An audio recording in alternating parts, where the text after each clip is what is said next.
Bonjour Stéphanie, vous allez bien? Oui, bonjour Sébastien. Alors, on est ensemble parce que on vient de terminer le livre que vous avez écrit, qui s'appelle Mémo, M-A-U-X avec Mémo, Oui, avec M-O-T-S. mes mots, oui, tout à Et fait. c'est un livre qui parle de votre situation, de ce que vous avez vécu et de ce que vous vivez, sur le fait d'être bipolaire.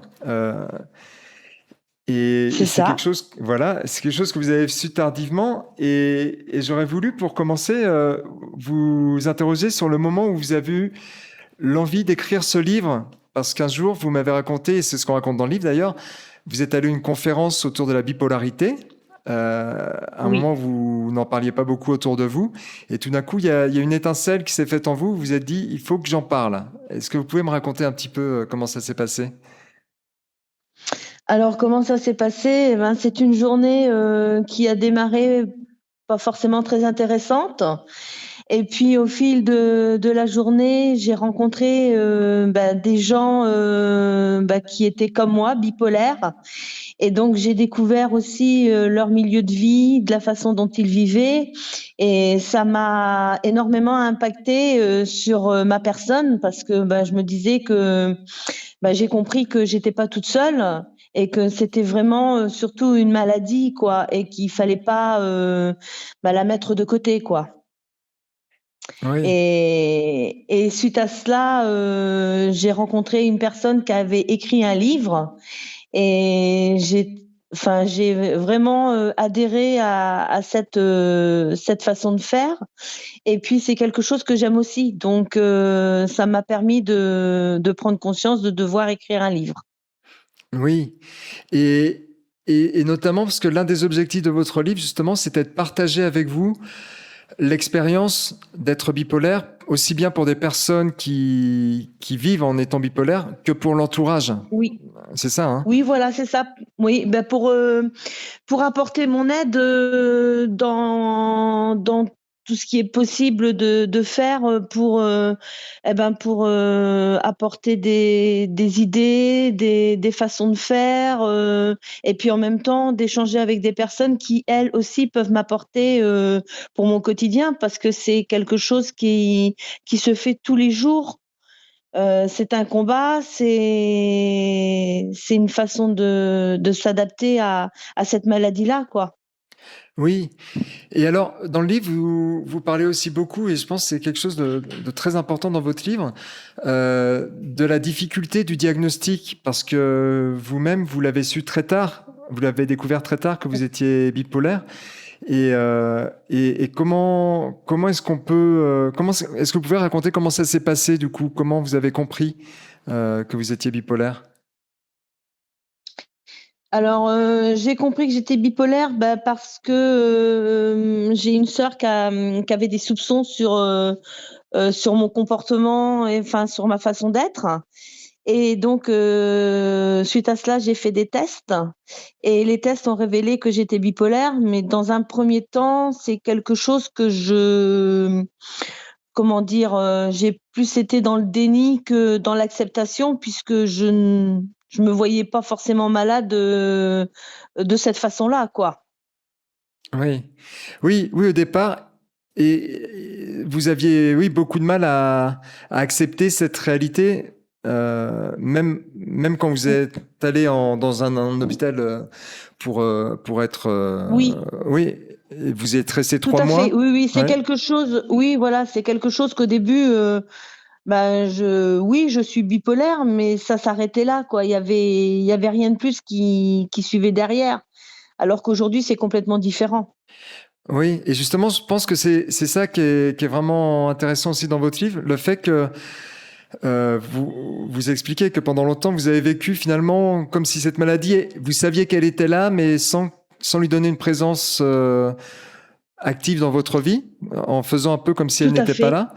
Et je pense que ce qui est intéressant dans votre parcours, c'est que progressivement, et c'est ce que vous racontez, vous avez appris à ne pas éviter le sujet et à assumer le fait que vous aviez ou cette maladie et qu'il fallait s'adapter aussi à elle, non? Tout à fait, c'est ça. C'est au début, j'en parlais pas ou je le disais, mais sans les impacts, sans ce que ça pouvait engendrer.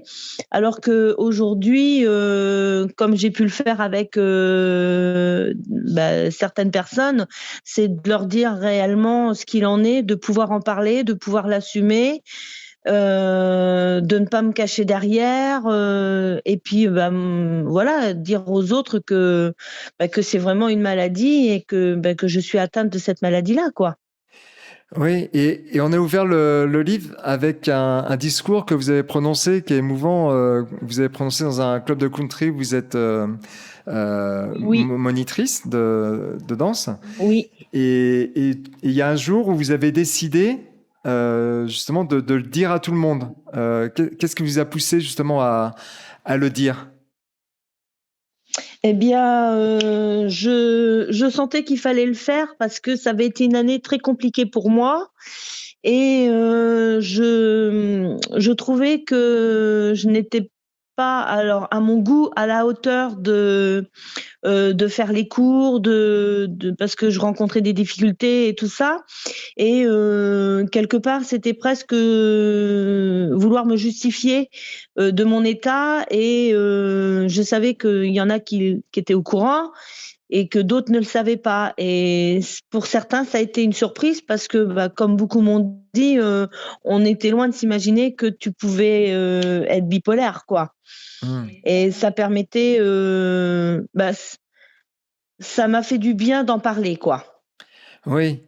Et alors, peut-être justement, on pourrait passer aux conseils que vous pouvez donner vous en donnez d'ailleurs dans le livre, des conseils que vous pouvez donner aux personnes, soit qui sont bipolaires, soit à l'entourage, Mmh. pour mieux vivre avec cette maladie qui est assez compliquée, hein, aussi bien à définir qu'à expérimenter. Et quels seraient vos conseils, justement? Alors, mon premier conseil, c'est surtout de bien s'écouter. Ne pas hésiter que si ça va pas, on a besoin de se retrouver soit seul ou des choses comme ça, faut pas hésiter à le faire. Quand on peut faire les choses, faut en profiter, faut les faire. Et puis, d'être toujours, suivi, d'être toujours, en contact avec, le domaine médical parce que, c'est quelque chose qu'on peut pas, vaincre toute seule parce que c'est toujours présent en soi et c'est une maladie qui est à vie. Donc, il y a les traitements, il y a toujours le parcours, psychiatrique qui est à faire et faut pas arrêter, quoi. Faut pas se dire, «Je suis bien, j'arrête tout». Non, non, c'est un suivi qui est à vie, quoi. Oui. Et pour les... Et ça, faut pas l'interrompre. Ah, pardon, excusez-moi. Et je disais, faut pas l'interrompre, le parcours. Oui. Et par rapport aux proches, parce que c'est pas évident pour un proche de savoir comment agir dans ces cas-là, qu'est-ce que vous recommandez?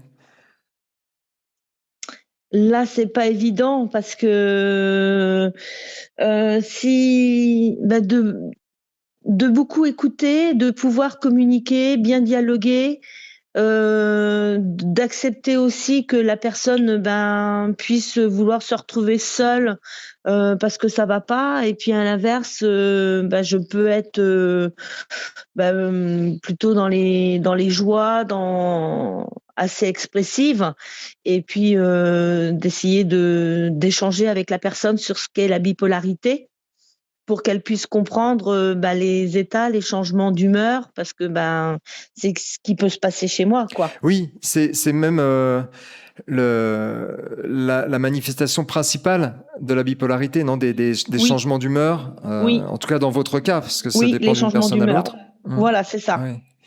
qui peuvent être à la fois positives comme négatives. Oui, oui, aussi bien rentrer dans une hyperactivité, Mmh, et aussi bien rentrer dans voilà, une période plus dépressive. Mm. voilà, c'est ça, tout à Mm. fait. Et alors, dans votre idée d'écrire le livre, il y a aussi l'envie de servir aussi de référente pour des personnes qui pourraient avoir besoin d'en parler. Vous donnez votre contact à la fin du livre, etc., pour que des personnes puissent vous contacter, non? Si elles ont besoin de Oui. soutien, de conseils. Bien sûr, tout à fait. C'est vrai que ça fait déjà quelques années que je vis avec la maladie et c'est vrai qu'aujourd'hui, si je peux apporter mon aide et puis pouvoir échanger avec des personnes et leur donner des conseils, bah, ça sera avec plaisir et puis, en même temps, même apprendre aussi, des personnes qui souhaiteront, me contacter, quoi. Oui, Parce que c'est un échange en même bah temps. oui, oui, oui. Et chaque situation est différente en plus hein, dans la bipolarité. Chaque situation est différente. C'est propre à chacun, la bipolarité. Mm. Et alors peut-être pour terminer cette petite interview, j'aimerais savoir comment vous avez ressenti l'expérience d'écrire le livre justement pour parler de tout ça. Comment vous l'avez vécu? Alors avec des moments très forts, parce que bah, ça fait parler de sa vie. C'est pas toujours évident de parler de soi, surtout que c'est quelque chose que je n'ai pas l'habitude. Beaucoup d'émotions. Après, ça a été aussi un exutoire. Ça m'a permis de mettre des mots sur ce que j'ai vécu, à la fois mon enfance, quand j'ai grandi et puis aujourd'hui, quoi. Donc non, c'est quelque chose globalement très positif parce que voilà, ça m'a beaucoup aidé. Oui. Et vous sentez que du coup, ça vous a aidé à passer une phase dans votre manière d'assumer la maladie aussi ou... Alors d'assumer la maladie, oui, et c'est surtout aussi du fait d'avoir écrit quelque part ma vie. Ça m'a permis d'aider à mettre le passé de côté, Mhm. de faire une étape et de pouvoir repartir et avancer, Oui, oui, comme si c'était une oui. thérapie. Oui, symboliquement, vous avez ouvert un nouveau chapitre de votre vie, non? J'ai l'impression. Tout à fait, tout à fait. C'est complètement ça. Comme si tout ce qui s'était passé avant, le passé, tout ça, bah, ça y est, il est écrit, il est dans un livre, on le met de côté et aujourd'hui, je repars avec bah, une nouvelle façon de vivre et puis dans ma tête, être différente, quoi. Oui. Hein, je vous remercie. Et alors, du coup, le livre, voilà, est sur le point d'être en vente. Là, il sera bientôt en vente. On pourra le trouver dans les librairies d'ici 2 jours. D'accord, On est aujourd'hui le 20 août, donc voilà. Et, d'accord. et donc, il s'appelle Mes mots avec mes mots. Donc, mes mots M-A-U-X Oui, avec mes mots M-O-T-S. oui, Et voilà, et voilà, c'est votre ça. nom d'autrice, c'est Stéphanie Martinet. Et voilà, donc il Oui. est disponible partout. Et je vous remercie beaucoup, Stéphanie. Ça a été vraiment, pour moi, une grande chance grâce à vous, d'en savoir beaucoup plus aussi sur cette maladie, parce qu'on en entend parler, mais c'est difficile de savoir exactement comment ça se passe Oui. avec cette maladie. Et Ben c'est vrai qu'on en entend parler et les gens pensent connaître la maladie, alors que en fin de compte, oui, il y a des généralités chez tout le monde, mais ça reste une maladie propre à chacun, parce que c'est selon comment chacun le vit au quotidien, oui. quoi. Oui, non, et je pense, voilà, votre témoignage, il est vraiment intéressant pour connaître ça vraiment de l'intérieur, quoi, de savoir comment on Ben, vit c'est gentil, ça, quelles sont les merci. phases par lesquelles on passe. J'ai trouvé que vous avez vraiment su le raconter Mm. finement. Merci beaucoup pour votre travail. Je vous Ça m'a remercie, fait énormément Stéphanie. plaisir de vous rencontrer d'une certaine façon, même si c'est pas physique, mais voilà, ça a Oui, été un vrai plaisir. C'est franchement, j'ai énormément apprécié les échanges qu'il y a eu sur la bipolarité, enfin votre accompagnement, les questions, la bienveillance aussi de votre part dans ce que je pouvais raconter. Enfin voilà, il y avait tout ce qu'il fallait, quoi. je vous remercie, ça fait vraiment plaisir. C'est très agréable à entendre. Donc Merci voilà. beaucoup, Stéphanie. À très Bah, de rien. bientôt. Au Merci revoir. Sébastien. Au revoir.